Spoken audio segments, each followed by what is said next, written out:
災前は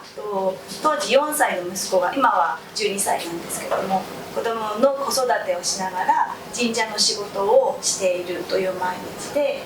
特に、今みたいにまちづくりに関わるという機会はほとんどなくて、自分のことと自分の仕事のことという小さい働きをぐるぐる毎日重ねていたっていう日々を過ごしてきて、震災の後は全く違う目的や、役割が生まれたので、どんどんその小さな活動がいろんな、大きな輪を作り始めていって、今に至っているっていう感じです。全く違う前と後では違う日々を過ごしています。はいはい、やはりその津波っていうことが、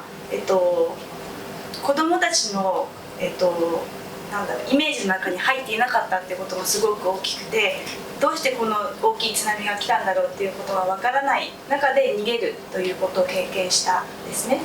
なのでこれからは子どもたちが津波っていうこともこの地球に生きてたら起こるんだよっていうことが分かるように、絵本を作ろうと思って津波の絵本を作りました。今日これを持ってきているんですけど、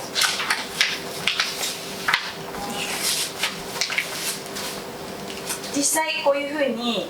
私と息子と主人と、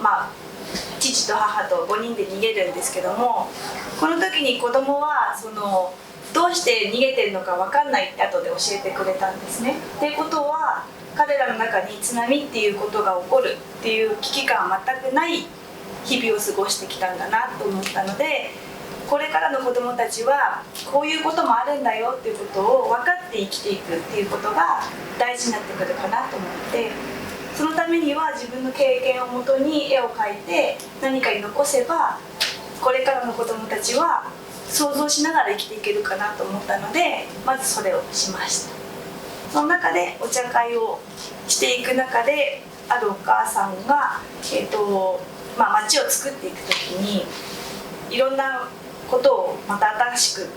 作る中で椿を植えたいっていう話をしてて、椿っていう花は塩水に強くて生き残ったので、それを植えていきたいっていうことから椿のまちづくり活動っていうのが広がる。これ最初に、行ったのが5年前の、いいですか、立っちゃって大丈夫ですその椿の、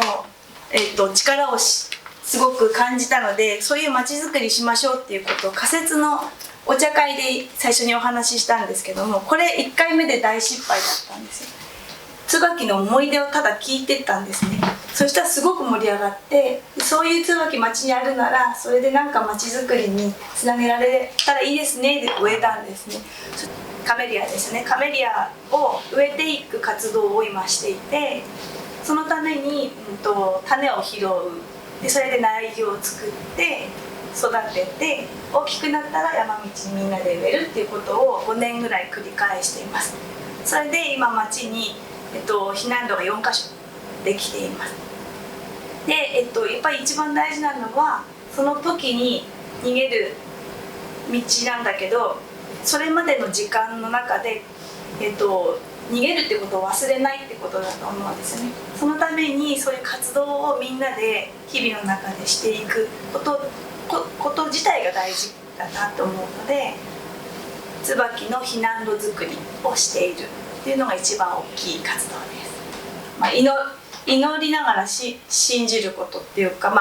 何をやるにしてもそれが叶うとかっていうことを信じてやるのと、できないだろうなって思ってやるのでは全然違うと思うんですよね。そのための今日を過ごしたいので、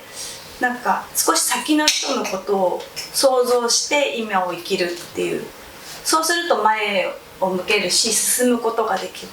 皆さんの感謝している気持ちを代わりに伝えるっていう役割だと思ってるんですけども、やっぱりその祈りっていうものの、力をすごく今回は、教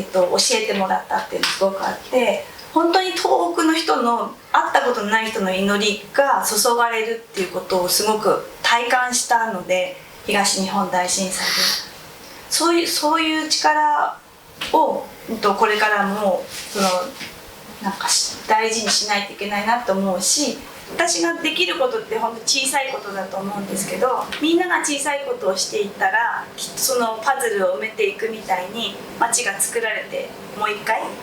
新しい街が作られていくと思うので、一個一個はとても小さい活動で、今日できることを、しっかり見極めてやっていくっていうことを常に心がけているんです。